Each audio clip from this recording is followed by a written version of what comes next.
हमने पिछली 2 क्लासेज में सब्सिडी के ऊपर चर्चा की है और सब्सिडी के जो बेसिक कॉन्सेप्ट हैं और साथ ही साथ जो फार्म सेक्टर सब्सिडी है यानी कि एग्रीकल्चर सब्सिडी है उस पर हमने विस्तृत चर्चा की है।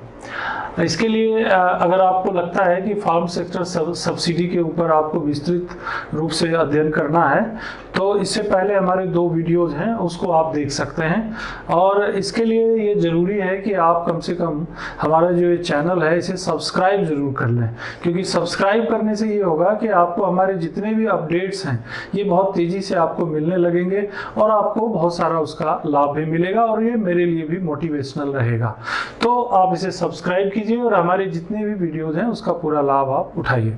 इसके अलावा हम ये भी कहना चाहेंगे कि ये जो सब्सिडी के ऊपर हम चर्चा कर रहे हैं, इससे पहले हम लोगों ने एक क्लास में ये भी डिस्कस किया था कि अगर सब्सिडी को डिवाइड करें तो हम 2 भागों में बांट सकते हैं। पहला जो है वो है इकोनॉमिक और दूसरा है सोशल। तो अभी हमारे इस वीडियो में हम मेन फोकस तो सोशल सब्सिडी पे करेंगे, लेकिन थोड़ा सा पीछे जाके देखेंगे कि कैसे ये सोशल सब्सिडी जो है ये जनरेट होता है और क्यों ये हमारे लिए और खासकर हमारे राष्ट्रीय विकास के लिए जरूरी हो जाता है।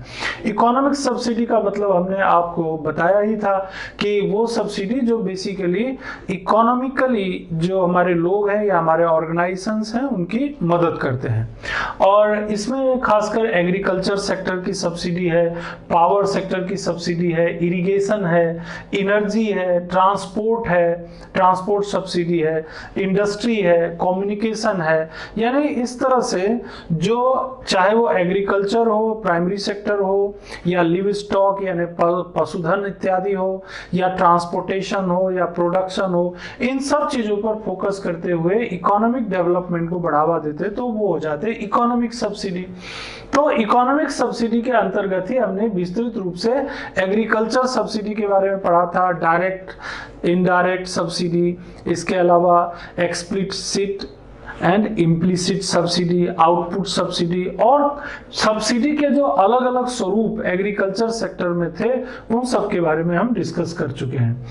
यहाँ पर फिलहाल हम आपसे बात करेंगे सोशल सेक्टर सब्सिडी की। तो पहले देखिए सोशल सेक्टर से मतलब क्या है।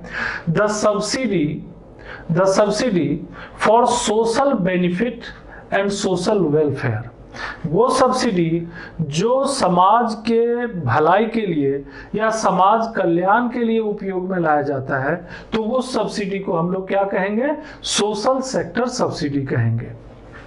सोशल सेक्टर सब्सिडी में बहुत सी चीजें आप ला सकते हैं और रख सकते हैं। बेसिकली सोसाइटी का हिस्सा जो है वो इकोनॉमी है, तो इकोनॉमिक सब्सिडी भी अपने आप में सोशल सब्सिडी का ही हिस्सा है, लेकिन उसे हमने अलग रख करके इसलिए बताया जिससे आपके दिमाग में स्पष्ट रहे कि अगर हमें केवल इकोनॉमिक सब्सिडी लिखना हुआ तो हम क्या लिख सकते हैं। और यहाँ पर हम सोशल सेक्टर सब्सिडी में देखिए जो स्पष्ट तौर पर सामाजिक तौर पर जो हमारी जो सब्सिडी की व्यवस्था है, यानी कि सब्सिडी का मतलब आपको बता ही चुके हैं, the transfer of money from the government to an entity and it leads to fall in the price of subsidised product and its purpose is welfare of the society.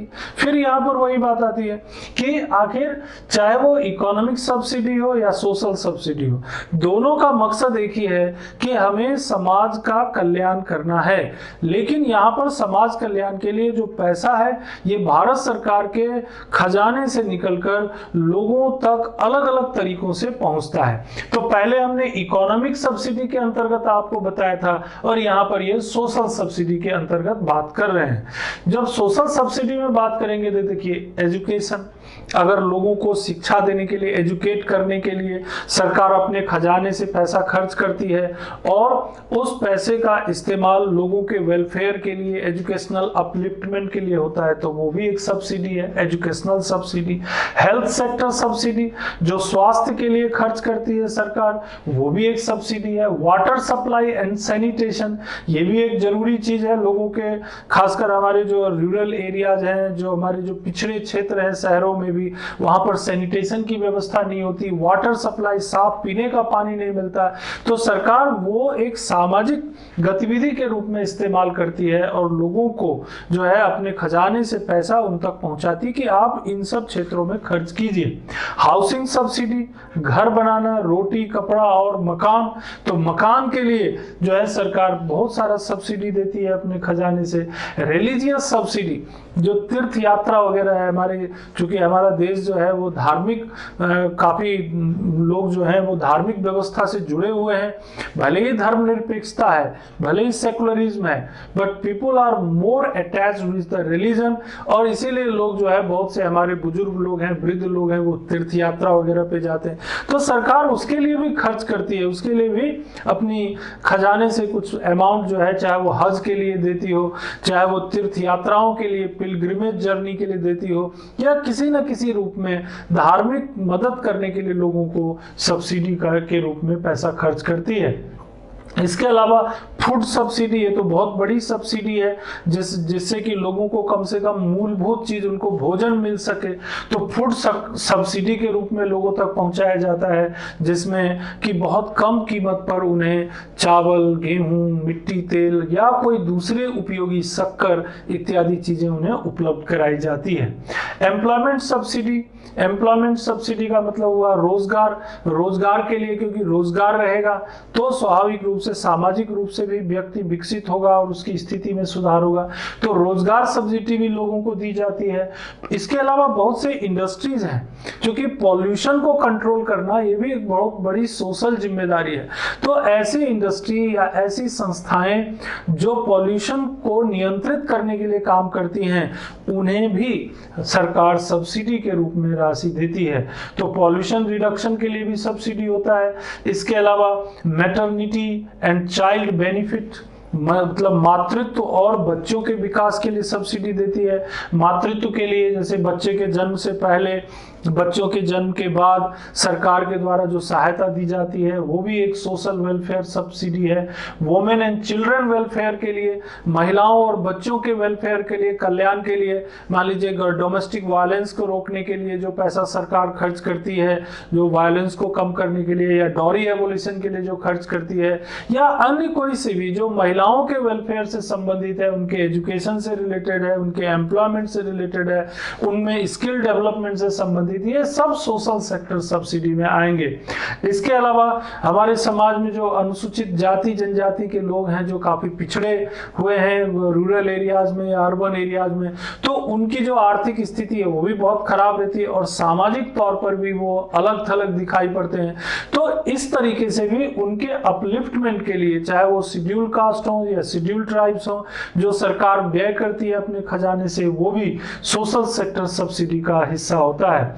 इसके अलावा जो हमारे देश में अदर बैकवर्ड कास्ट के लोग हैं, जो जिनमें काफी कुछ पिछड़े हुए लोग हैं, तो उनके एजुकेशन के लिए, उनके रहने के लिए, उनके स्वास्थ्य के लिए सरकार कुछ अलग से भी व्यवस्था करती है। तो ये जो सारी चीजें हैं, ये सोशल सेक्टर सब्सिडी के अंतर्गत आएगा।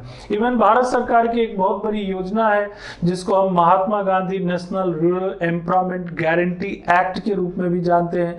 वैसे तो ये रोजगार की योजना है, एम्प्लॉयमेंट देने की योजना है, लेकिन अगर आप इसे गहराई से देखें तो ये जो एम्प्लॉयमेंट दे रही है सरकार, ये बेसिकली लोगों के सामाजिक और आर्थिक दोनों ही विकास के लिए दे रही है। तो ये भले ही सब्सिडी के रूप में नहीं दी जाती है, लेकिन लोगों की परचेजिंग कैपेसिटी बढ़ाने के लिए उनसे उन्हें थोड़ा रोजगार दिया जाता है और अल्टीमेटली उस रोजगार के बदले में उनके जेब में पैसा पहुंचाया जाता है। और इस तरीके से सरकार को अपने खजाने से, अपनी जो कंसोलिडेटेड फंड ऑफ इंडिया है, उससे एक बड़ी राशि बजट के माध्यम से इन सब प्रोग्राम्स में भी खर्च करना पड़ता है।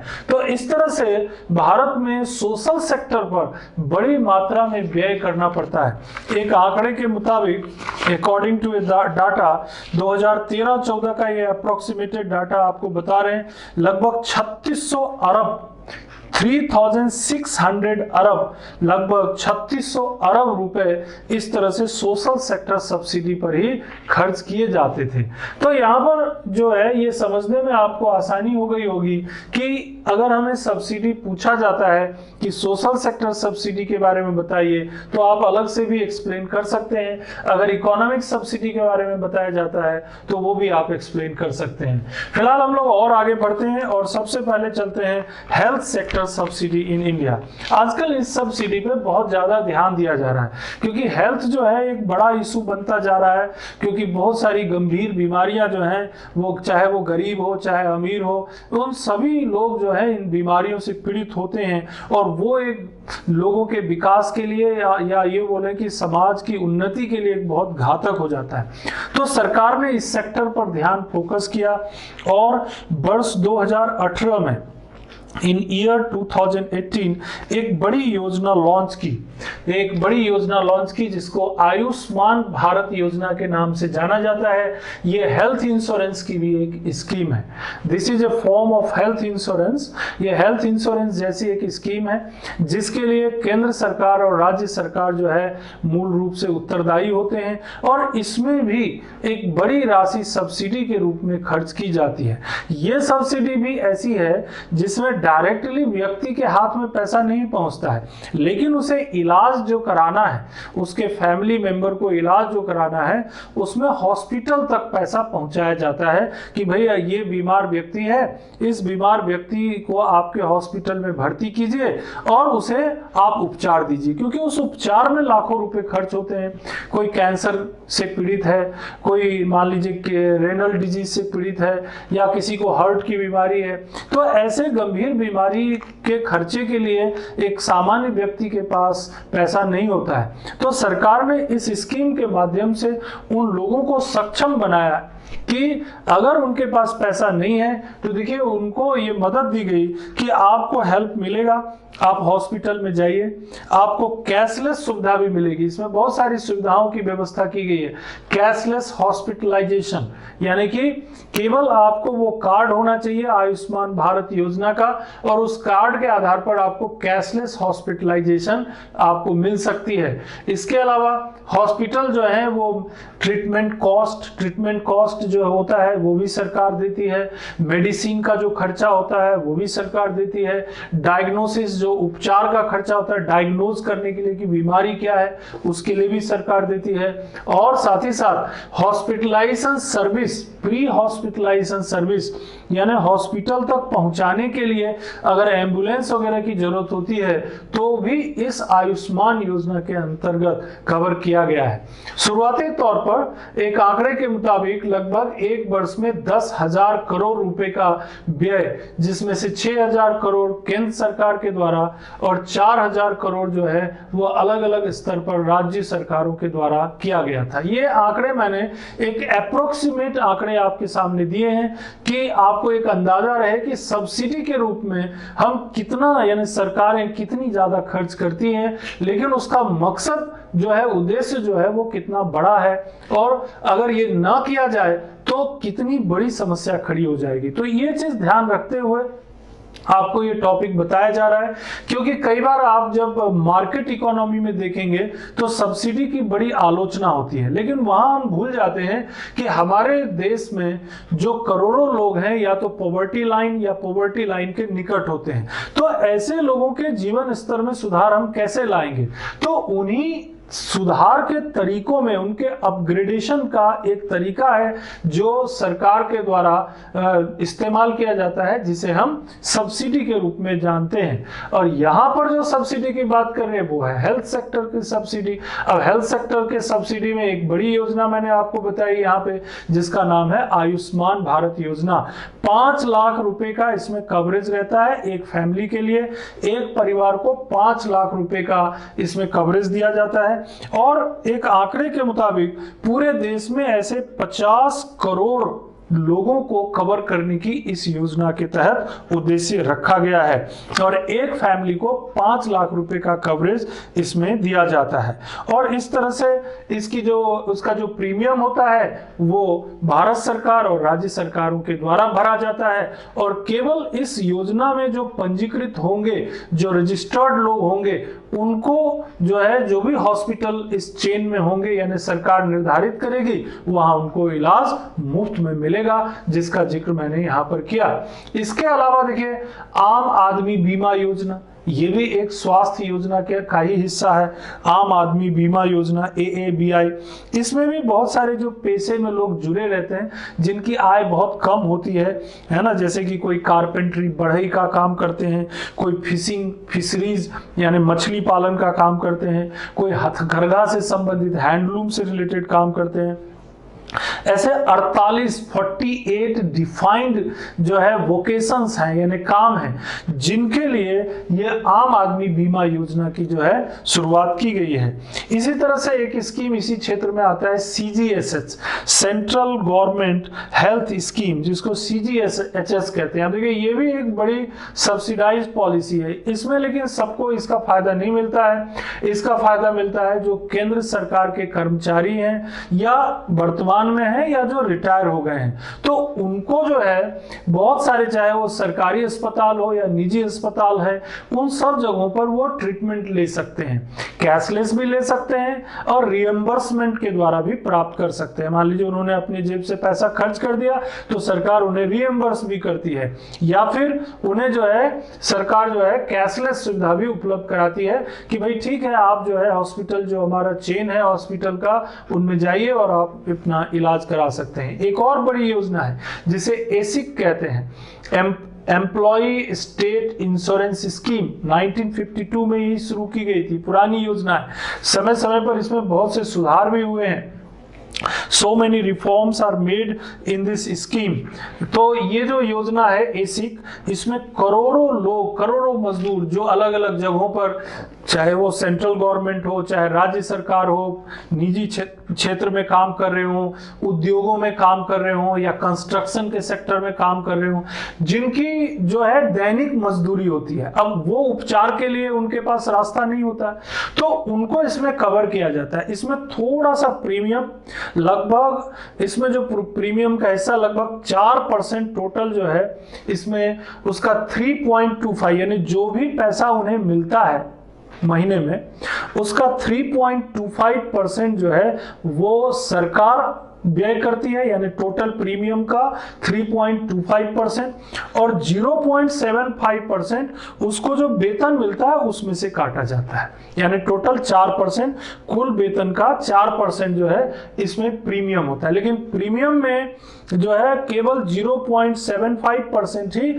उस व्यक्ति से लिया जाता है जो इस योजना में ऑलरेडी मौजूद है। यानी कि अगर किसी व्यक्ति को मान लीजिए 15,000 रुपए महीने में मिलता है, तो 15,000 रुपए का 1% से भी कम यानी 0.75% वो कर्मचारी जो है वो उस स्कीम में लगाएगा, और सरकार अपनी तरफ से 3.25% या 15,000 का 3.25% खर्च करेगी, और ये पैसा इस संस्था को जाएगा। और ये संस्था क्या करेगी कि अगर उस व्यक्ति को किसी भी तरह की कोई बीमारी होती है, कोई इलाज का पैसा चाहिए, तो इनके जो हॉस्पिटल्स हैं, ASIC जो हॉस्पिटल हैं जो सामान्यतः जिलों में या कुछ खास जगहों पर होते हैं, वहां पर उनको इलाज दिया जा सकता है।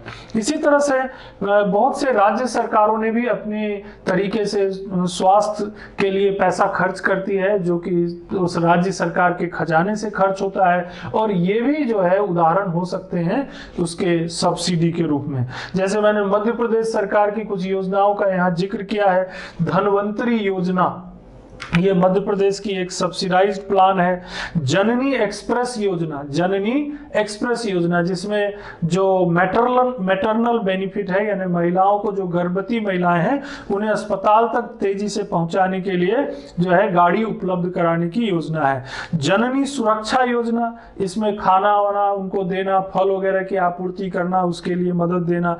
दीन दयाल मोबाइल हॉस्पिटल योजना, दीन दयाल मोबाइल हॉस्पिटल योजना, अब देखिए इन सब में सरकार अपनी तरफ से खर्च कर रही है कि यार लोगों तक, अगर चले बहुत ऐसे रिमोट एरिया है, हॉस्पिटल नहीं है, प्राइमरी हेल्थ सेंटर्स वहां नहीं है, तो क्या करती है सरकार, वहां पर मोबाइल वैन पहुंचा देती है कि आप वहां इलाज ले लीजिए। लेकिन इन सब में सरकार को काफी खर्च करना पड़ता है और इस तरीके से हेल्थ सेक्टर में सब्सिडी का उपयोग वेलफेयर के लिए, यानी हेल्थ वेलफेयर के लिए, स्वास्थ्य सुरक्षा के लिए लोगों को मिलता है। अब यहां से आगे बढ़ते हैं। अब एक और सब्सिडी आपने सुनी होगी, आजकल हाउसिंग सब्सिडी का बड़ा रोल रहता है लोगों के लिए, क्योंकि हर आदमी चाहता है कि उसका एक घर हो, और इसके लिए सरकार जो है, जो कि सरकारें जो है बहुत कोशिश करती रहती है। पहले भी बहुत सी योजनाएं थी हाउसिंग सेक्टर में, लेकिन अभी जो लेटेस्ट में कुछ योजनाएं हैं उनका मैं जिक्र कर रहा हूं।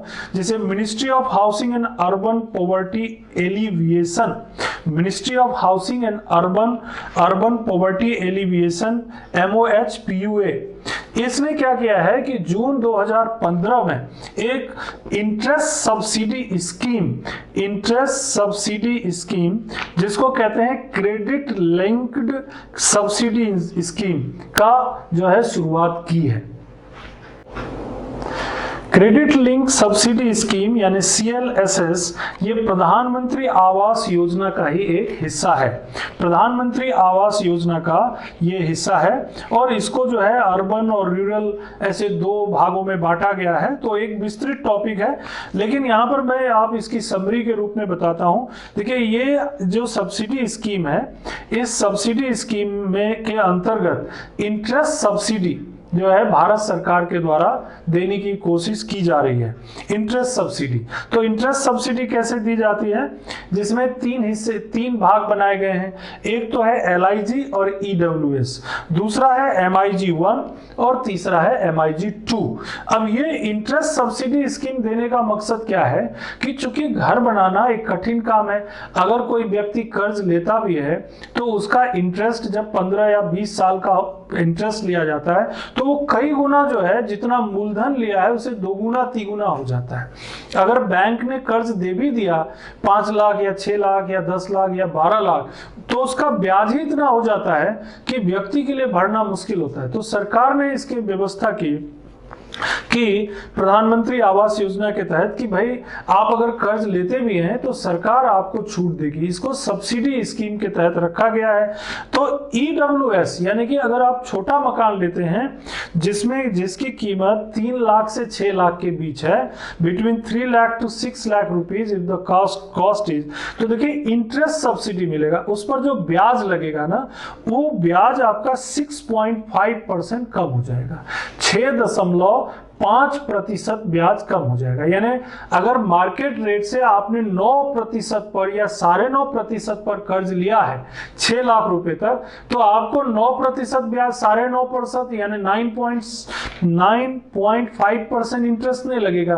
कितना लगेगा? केवल 3% लगेगा, यानी 6.5% वेव हो जाएगा। सरकार उसे 6.5% को धीरे धीरे जो है वो कम कर 6.5% को कम कर देगी, जिससे आपका इंस्टॉलमेंट यानी जो EMI होता है वो कम हो जाएगा और आप आसानी से अपना कर्ज ले पाएंगे और उसे भर पाएंगे और आप घर भी बन जाएगा।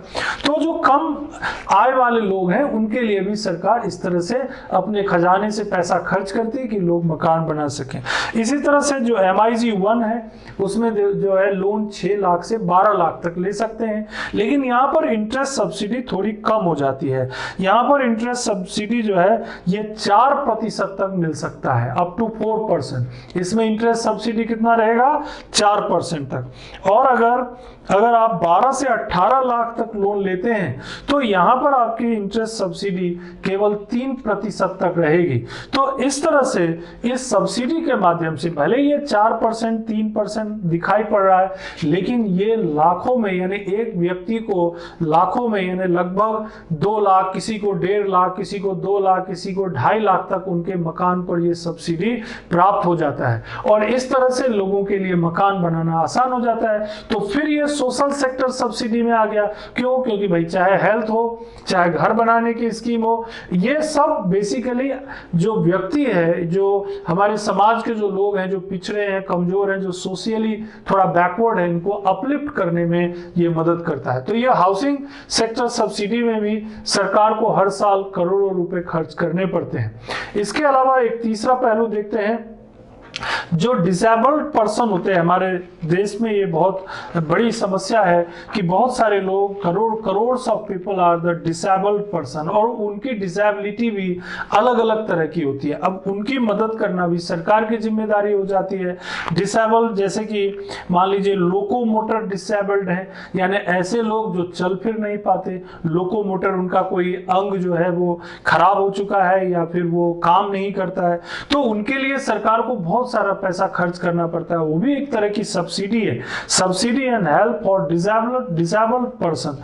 उसको all types of prosthetic and aesthetic devices, जो प्रोस्थेटिक डिवाइस है, उनको मान लीजिए उनकी पाँव की प्रॉब्लम है तो कोई प्रोस्थेटिक डिवाइस चाहिए, उनको हाथ की प्रॉब्लम है, प्रोस्थेटिक जो निर्मित, जो कृत्रिम अगर कोई उपकरण चाहिए, वो सरकार उसके लिए खर्च करती है, उन्हें उपलब्ध कराती है। तो इसमें भी करोड़ों रुपए, क्योंकि देश भर में ऐसे crore of people are found in the country who need such type of help, तो सरकार को। इसके अलावा उनको मोबिलिटी एड्स, मतलब वो एक जगह से दूसरी जगह जा सकें, उसके लिए ट्राईसाइकिल, व्हील चेयर, है ना, all types of surgical footwear. अब मान लीजिए किसी को पाँव की प्रॉब्लम है, चलने फिरने में, अगर उसको फुटवेयर उपलब्ध करा दिया जाए, सर्जिकल फुटवेयर, तो उसको चलने में आसानी हो जाती है। तो ऐसे कई योजनाएं हैं जो सरकार जो है लोकोमोटर डिसेबल्ड पर्सन के लिए करती है। और भी मैं एग्जांपल देता हूं आपको, विजुअली डिसेबल्ड है ना, विजुअली जो देख नहीं सकते, विजुअली डिसेबल्ड, उनके लिए भी सरकार को काम करनी पड़ती है। जगह जगह जो है विजुअली डिसेबल्ड लोगों के लिए उनको जो संस्थान, इंस्टीट्यूशंस खोलने पड़ते हैं, उसमें उनको मदद देनी पड़ती है उनके रहने के लिए, वो उनको चल फिर सकें, इसके लिए कुछ इंस्ट्रूमेंट देने पड़ते हैं, और ये सब सरकार उन्हें मुफ्त में भी उपलब्ध कराती है। तो इस तरह से भी वो इंस्ट्रूमेंट, वो तरीके, वो जो टेक्नोलॉजी उन्हें उपलब्ध कराती है विजुअली डिसेबल्ड, वो सब में सरकार को खर्च करना पड़ता है, और वो सब सब्सिडी का ही एक रूप होता है। तो इस तरह से समाज में बहुत सारे लोग जो किसी न किसी रूप में डिसेबल्ड हैं, डीफ एंड डम्ब हैं, या मान लीजिए विजुअली डिसेबल्ड हैं, या लोकोमोटर डिसेबल्ड हैं, इन सब क्षेत्रों में भी सरकार को सब्सिडी देनी पड़ती है। इसके अलावा एक चौथा फैक्टर जो है हम बात करते हैं, the fourth factor we are discussing है। चौथा फैक्टर यहाँ पर ये है, subsidy for child and women welfare, यानी कि बच्चों और महिलाओं के जो है डेवलपमेंट के लिए भी बहुत सारा सरकार को पैसा खर्च करना पड़ता है। बहुत सारी योजनाएं हैं, जानते हैं आप लोग, अगर आप महिलाओं और बच्चों के वेलफेयर की योजनाओं पर नजर डालेंगे तो आपको खुद ही समझ में आ जाएगा कि कितना सारा खर्च सरकार को जो है महिलाओं और बच्चों के वेलफेयर पे करना पड़ता है। जैसे एक योजना का मैं जिक्र करता हूँ यहाँ पर, बेटी बचाओ बेटी पढ़ाओ, है ना, सेव गर्ल चाइल्ड। अब ये जो योजना है ये जनवरी 2015 में शुरू की गई थी, और इस योजना के तहत ही जो है लगभग 100 करोड़, जब इसे शुरू किया गया था तो इसके लिए 100 करोड़ की पूंजी रखी गई थी बेटी बचाओ बेटी पढ़ाओ स्कीम के तहत। और इसके तहत जो है जो लड़कियां ग्रामीण क्षेत्रों में या अर्बन एरियाज में जो रहती हैं, उनको पढ़ाई के लिए या पढ़ने के लिए या उनके विवाह के लिए या उनको जो है उनको स्कॉलरशिप देने के लिए या किसी उनको उनके लिए जो है हॉस्टल्स वगैरह में रख के पढ़ना है। तो बहुत सारे ऐसे चीजें जो बच्चों के लिए, खासकर गर्ल चाइल्ड के लिए जरूरी होता था, उनको मोटिवेट करने के लिए, वो सब इस योजना के तहत दिया गया, और इस प्रोसेस में काफी सारा पैसा इसमें खर्च होता है। तो ये भी एक सब्सिडी का तरीका है। इसके अलावा बेटी बचाओ बेटी पढ़ाओ के अलावा और भी बहुत सारी योजनाएं जो महिलाओं के वेलफेयर के लिए है, जैसे वर्किंग वुमेन हॉस्टल्स। अब चूंकि बहुत सारी जगहों पर जो है महिलाओं के साथ बहुत सारा अत्याचार वगैरह हुआ, वो कई घटनाएं, गंभीर घटनाएं घटी, और तो उनके रहने के लिए भी सरकार जगह जगह क्या करते हैं, हॉस्टल्स बनाते हैं। और वो हॉस्टल्स जो होती हैं वो कम से कम कीमत पर उपलब्ध कराया जाता है, कम से, जिससे कि जो कम आय वाली जो महिलाएं हैं उनकी मोबिलिटी बढ़े, रूरल एरिया से निकल करके वो शहरों में आए, या शहरों से और भी जगहों पर उनको जो है काम करने का मौका मिले।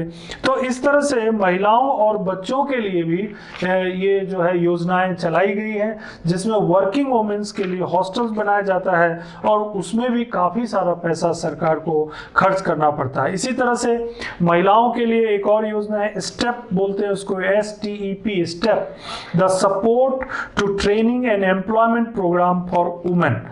स्टेप, STEP, स्टेप योजना, the support to training and employment programme for women, यानी कि महिलाओं को किसी विशेष क्षेत्र में, जैसे सिलाई कढ़ाई का काम हुआ, या मान लीजिए महिलाओं को किसी और कपड़े सिलने का काम हुआ, या कोई और काम जैसे एजुकेट करने का, बच्चों को पढ़ाने का काम हुआ, तो उनको स्किल डेवलप करना, उस क्षेत्र में उनको ट्रेनिंग दे करके और फिर उनको जो है एम्प्लॉयमेंट के लिए प्रेरित करना। तो इससे भी महिलाओं की स्थिति में सुधार होगा, लेकिन इस प्रोसेस में भी सरकार को बहुत सारा पैसा खर्च करना पड़ता है, तो ये चीज भी हमें ध्यान रखना पड़ता है। इसके अलावा programme under ministry of social justice and employment, अब देखिए ये भी एक बड़ी स्कीम है। प्रोग्राम अंडर मिनिस्ट्री ऑफ, जो हमारे भारत सरकार का एक ministry of social justice and employment है, सामाजिक न्याय मंत्रालय, नाम सुना होगा, राज्यों में भी है ये सामाजिक न्याय। तो ये सामाजिक न्याय कैसे करते हैं, सामाजिक न्याय का मतलब क्या है, what is the meaning of social justice. तो सोशल जस्टिस का मतलब ये होता है कि वो लोग जो पहले समाज में पिछड़े या कमजोर रहे, एजुकेशनली या हेल्थ के फॉर्म में, या उनकी जो स्थिति है सामाजिक तौर पर कमजोर है ना, वो कम पढ़े लिखे हैं, उनका एम्प्लॉयमेंट कम है, उनको स्किल नहीं है, तो सरकार इसके लिए काम करती है। एम्प्लॉयमेंट, खासकर other backward caste, schedule tribe, इन सब जो लोग हैं जो समाज में पिछड़े और कमजोर रहे हैं, उनके लिए सरकार बहुत सारी योजनाएं चलाती हैं। जैसे ओबीसी के लिए जो है बहुत सारी योजनाएं जो उनको स्किल डेवलपमेंट का काम करती है। अब जगह जगह उनको ट्रेनिंग दी जाती है पूरे देश में, और जब ट्रेनिंग का कोई उनसे पैसा तो लिया नहीं जाता, बल्कि उन्हें भोजन, खाने पीने और रहने तक का इंतजाम करना पड़ता है। तो ये सब जो पैसा खर्च होता है, ये सब सरकार के खजाने से ही जाता है। स्कॉलरशिप, कई बार ऐसा होता है कि प्री मैट्रिक, भाई अनुसूचित जाति जनजाति के लोग हैं, पढ़ाई लिखाई पर ध्यान देने की कोशिश नहीं करते, तो उनको मोटिवेट करना पड़ता है कि भाई आप अपने बच्चों को जो है 10वीं तक पढ़ाइए, आपको सरकार जो है स्कॉलरशिप देगी। अगर आप और पढ़ते हैं, 10वीं के आगे पढ़ाते हैं, मैट्रिक के आगे पोस्ट मैट्रिक स्कॉलरशिप, तो हम और आपको स्कॉलरशिप देंगे। इन सब में भी बहुत सारा खर्च करना पड़ता है सरकार को। हॉस्टल्स, जगह जगह छोटे छोटे शहरों में, जिलों में, तहसीलों में इनके लिए हॉस्टल्स बनाए जाते हैं, उसमें रहने खाने पीने की व्यवस्था, साथ ही साथ गाइड की व्यवस्था, खेलने की व्यवस्था सब की जाती है। उसका मकसद भी यही है कि ये जो समाज के पिछड़े और कमजोर वर्ग के लोग हैं, उनका जीवन स्तर सुधरे, शिक्षा में उनकी भागीदारी बढ़े, और वो उनका जो जीवन शैली है, जो उनका जो जीवन जीने का तरीका है, वो एक सामान्य रूप से ग्रो करे और वो भारत की आर्थिक विकास में भागीदारी करे। तो ये सब्सिडी के माध्यम से संभव होता है। सीधे सीधे उनके जेब में पैसा पहुंचा देंगे तो हो सकता है उसका उपयोग ना हो सके। तो सरकार क्या करती है, हॉस्टल्स बनाती है, स्कॉलरशिप देती है, उन्हें स्किल सिखाती है, ट्रेनिंग देती है, और इस तरीके से सीधे सीधे पैसा ना दे करके भी उन्हें सक्षम बनाती है, उन्हें कैपेबल बनाती है कि वो एक अच्छा जीवन स्तर जी सकें। खासकर जैसे कुछ ओबीसी जो लोग होते हैं, अदर बैकवर्ड कास्ट के, उनको लोन देने तक की भी व्यवस्था की गई है। एक संस्था बनाया गया है जिसका नाम है national backward commission and finance development corporation, NBCFDC। कभी कभी ये शब्द जो होते हैं ना एब्रीविएशंस पूछ लिए जाते हैं, तो आपको ध्यान भी रखना पड़ेगा कि इस तरह से जो संस्थाएं हैं वो क्या काम करती हैं, है ना, और वहां पर आपको ये काम आएगी। NBCFDC यानी national backward commission and finance development corporation. तो ये जो संस्था है, ये जो backward OBC other backward cast के जो लोग होते हैं उनकी ये मदद करते हैं और इस तरह से उनका जो जीवन स्तर है उसको सुधारने की कोशिश करते हैं। तो यहाँ पर आपने सोशल सेक्टर के अंतर्गत दो बहुत महत्वपूर्ण बातों पर चर्चा की। हेल्थ के ऊपर चर्चा की, इसके अलावा हाउसिंग के ऊपर आपने चर्चा किया, इसके अलावा आपने जो डिसेबल्ड लोग हैं उनके ऊपर भी चर्चा की, इसके अलावा child and welfare, child women welfare के ऊपर भी बात हो गई। इसके अलावा जो आपने हम OBC जो अदर बैकवर्ड कास्ट हैं या शेड्यूल कास्ट शेड्यूल ट्राइब के लोग हैं उनको किस तरह से मदद दी जाती है, इसके ऊपर भी चर्चा की। इसके अलावा जैसा कि मैंने ऊपर ही बताया, कई धार्मिक यात्राओं वगैरह के ऑर्गेनाइज करने के लिए भी सरकार जो है हेल्प देती है और वो भी सब्सिडी का ही एक रूप है। वर्तमान में अगर देखेंगे तो मध्य प्रदेश की एक बड़ी योजना है और ये भी एक बड़ी सब्सिडी स्कीम है, इसीलिए इसकी हम यहाँ पर चर्चा करना चाहेंगे। ये है मुख्यमंत्री संबल योजना के नाम से जाना जाता है।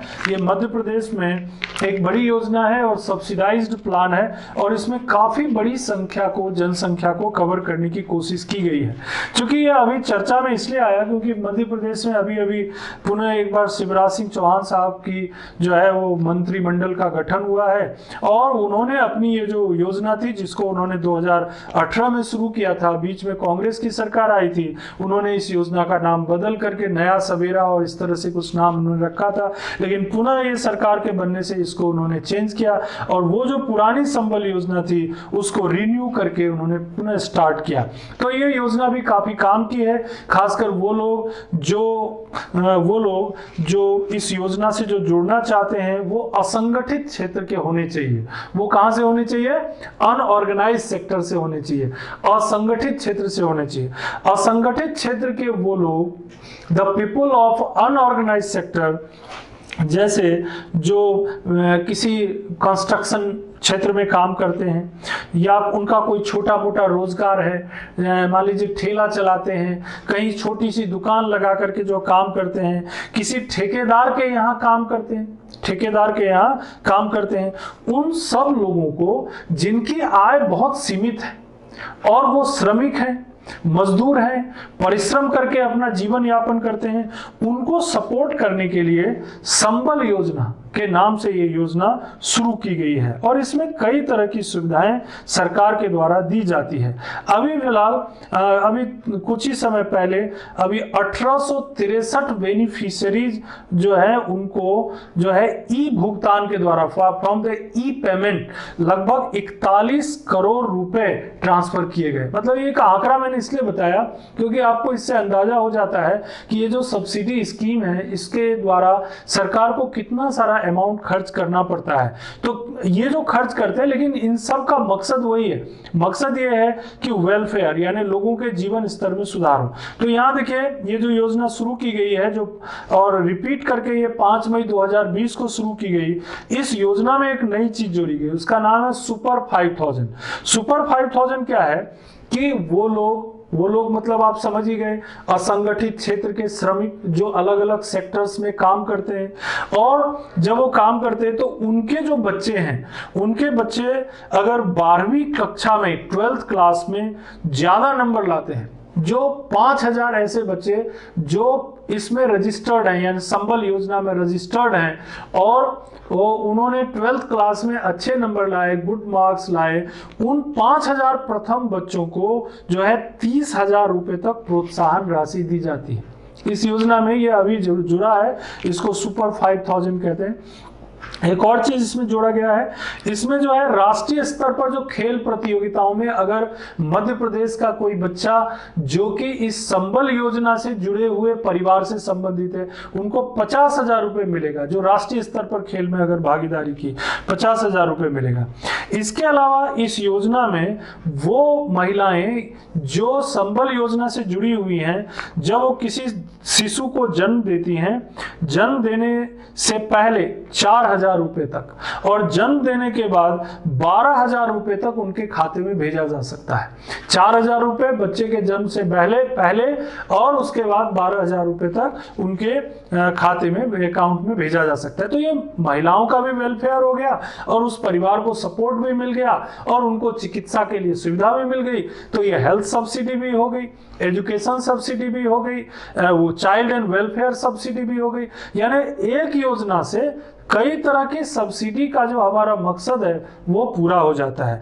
देखिए कितनी सारी चीजें इसमें है। वो लोग जो 18 से 60 वर्ष के बीच हैं, स्वरोजगार से जुड़े हुए हैं, असंगठित क्षेत्र में नौकरी करते हैं, वो उन जिनके पास कोई बीमा यानी इंश्योरेंस नहीं है, कोई उनके पास प्रोविडेंट फंड की व्यवस्था नहीं है, कोई ग्रेच्युटी नहीं है, कोई पेंशन नहीं है, उनको ये सामाजिक सुरक्षा के रूप में, सोशल सिक्योरिटी के रूप में ये सब्सिडी उन्हें मिल जाती है। हाँ, वो लोग जिनके पास 1 हेक्टेयर से ज्यादा जमीन होगी या गवर्नमेंट सर्विस में काम करते होंगे या जो इनकम टैक्स पेई होंगे, है ना, उन सबको असंगठित श्रमिक नहीं माना जाएगा।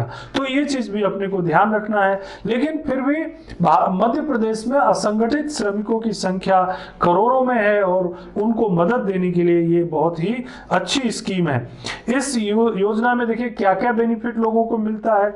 अगर किसी असंगठित क्षेत्र के श्रमिक जो संबल योजना में पंजीकृत हैं, रजिस्टर्ड हैं, उनको जो है अनुग्रह सहायता, यानी कि कभी ऐसी अगर किसी व्यक्ति की मृत्यु हो जाती है तो उनको अनुग्रह यानी कि उनको कंपैशनेट हेल्प उनको किया जाता है।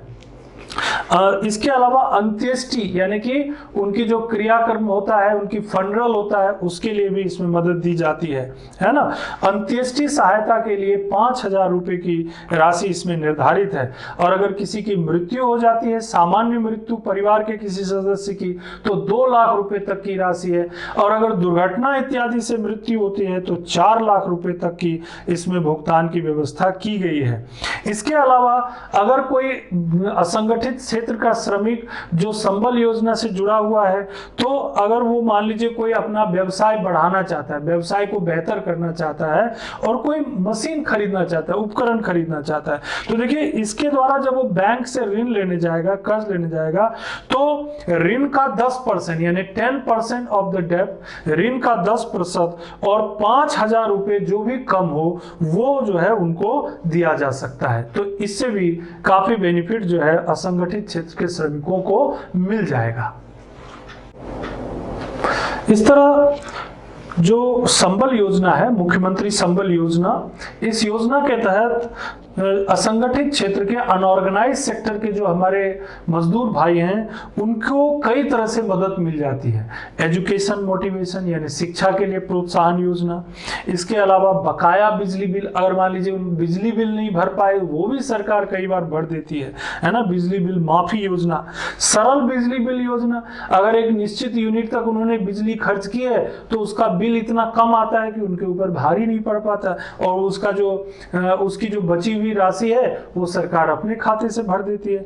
निःशुल्क चिकित्सा योजना यानी कि बिना किसी पैसा लिए उनको चिकित्सा सुविधा भी मिल जाता है। प्रसूति सहायता, महिलाओं की जो प्रसूति सहायता, मैटरनिटी जो हेल्प है वो भी इसमें मिल जाता है। रोजगारोन्मुखी प्रशिक्षण यानी कि स्किल ट्रेनिंग, उनको एम्प्लॉयमेंट मिल सके इसके लिए ट्रेनिंग की भी सरकार व्यवस्था कर देती है।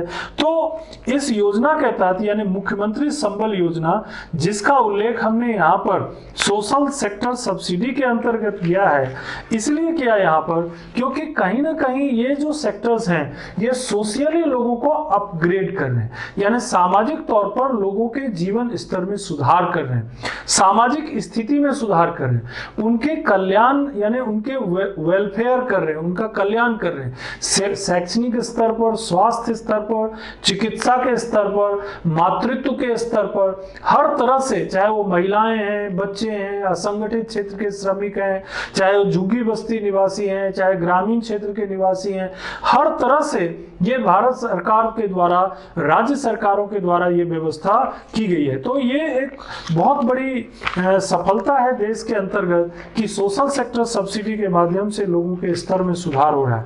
कई बार इसको लेकर के चर्चा होती रहती, विवाद होते रहते हैं कि इतने बड़े पैमाने पर सब्सिडी के रूप में धन खर्च होता है, जिसका असर ये होता है कि भाई ये कोई विकासात्मक तो है नहीं, ये कोई इंफ्रास्ट्रक्चर तो डेवलप करते नहीं है ये सब्सिडी, ये तो केवल लोगों के जीवन स्तर के सुधार के लिए या उनके वेलफेयर के लिए होता है। तो कई बार लोग बोलते हैं कि भाई ये जनता का जो टैक्स का जो पैसा है उस पैसे का सही उपयोग नहीं हो रहा है, डेवलपमेंट में उपयोग नहीं हो रहा है। लेकिन ये बात हमें समझनी पड़ेगी कि अगर इसका उपयोग हम इस रूप में नहीं करेंगे, अगर समाज का एक बहुत बड़ा समूह अगर एक निश्चित जीवन स्तर से नीचे रहेगा और वो लोग अगर बेहतर जीवन नहीं जी पाएंगे तो ये एक समस्या होगी पूरे देश के लिए, पूरी अर्थव्यवस्था के लिए समस्या होगी। क्यों? क्योंकि अगर उनका जीवन स्तर नहीं बढ़ेगा तो उनकी आर्थिक भागीदारी नहीं बढ़ेगी, उनका शैक्षणिक स्तर नहीं बढ़ेगा तो स्वाभाविक है समाज में क्राइम भी बढ़ जाएगा। तो लोगों को आर्थिक रूप से, स्वास्थ्य के रूप से, जीवन स्तर में ऊपर उठाने के लिए ये सब्सिडी देना भी जरूरी होता है। तो दूसरा पहलू ये है कि अगर ये सब्सिडी के रूप में हम इतनी बड़ी राशि खर्च करते हैं, अलग अलग सेक्टर्स में जाएंगे, इकोनॉमिक सब्सिडी, सोशल सब्सिडी मिला के, तो एक बहुत बड़ी राशि जो है भारत सरकार को अपने खजाने से यानी संचित निधि से, बजट के माध्यम से निकालना पड़ता है। और उसकी भरपाई के लिए सरकार को क्या करना पड़ता है? या तो इंटरनल डेब्ट यानी कि आंतरिक कर्ज लेना पड़ता है, यानी बैंकों से, इंश्योरेंस कंपनियों से, या आरबीआई से, या बॉन्ड जारी करके, या कई बार एक्सटर्नल डेब्ट भी लेना पड़ता है, यानी IMF से, वर्ल्ड बैंक से भी कर्ज लेना पड़ता है। तो उसका जो है इम्पैक्ट ये होता है कि कई बार इन्फ्लेशन बढ़ जाता है, मुद्रास्फीति, महंगाई बढ़ जाती है। लेकिन अगर थोड़ा नुकसान के बदले एक बड़ा लाभ या समाज के एक बड़े समुदाय को अगर लाभ मिलता है तो इकोनॉमिक्स में इसका उपयोग किया जाता है। तो सब्सिडी देना यही इसी चीज को इंगित करता है, यही इंडिकेट करता है कि अगर थोड़ा सा नुकसान उठा करके अगर समाज का एक बड़ा वर्ग के जीवन स्तर में सुधार हो रहा है तो उसे करना चाहिए। और इसीलिए सरकारें इतनी तरह की जो है, चाहे वो केंद्र सरकार हो चाहे राज्य सरकार हो, सब्सिडी को जो है हटाने का प्रयास नहीं करती, धीरे धीरे इसे कम करने की कोशिश की जा रही है। क्योंकि नीति आयोग ने इस संदर्भ में कुछ बातें कही हैं। नीति आयोग का कहना यह है कि India social sector subsidies should be reoriented, इसको फिर से एक बार हमको सोचना चाहिए, so that the beneficiaries don't become dependent on them.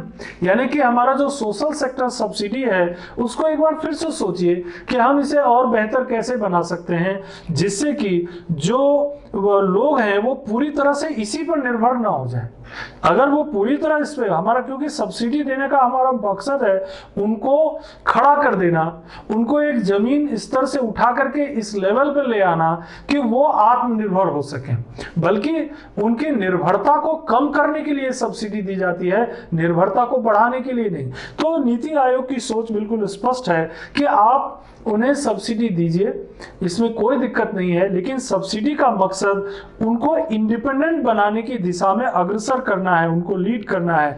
Social subsidies should be reoriented so that beneficiaries become economically independent. Social subsidy का उपयोग इस तरह से होना चाहिए कि हमारे जो लोग हैं जिनको ये सब्सिडी दी जा रही है वो किसी भी सेक्टर में हो या देश के किसी भी कोने में रह रहे हो, धीरे धीरे वो इंडिपेंडेंट हो जाएं। और हमारा जो ये सोशल सेक्टर सब्सिडी में ये जो ज़्यादा से ज़्यादा हमें खर्च करना पड़ रहा है, धीरे धीरे इसको कम किया जाए और इस पैसे को इंफ्रास्ट्रक्चर सेक्टर में लगाया जाए, डेवलपमेंट में लगाया जाए, और इस तरह से हमारी आर्थिक विकास की जो गति होगी वो तेज हो जाएगी, लोगों का वेलफेयर भी होगा और हमारा GDP भी बढ़ेगा। धन्यवाद। All the best.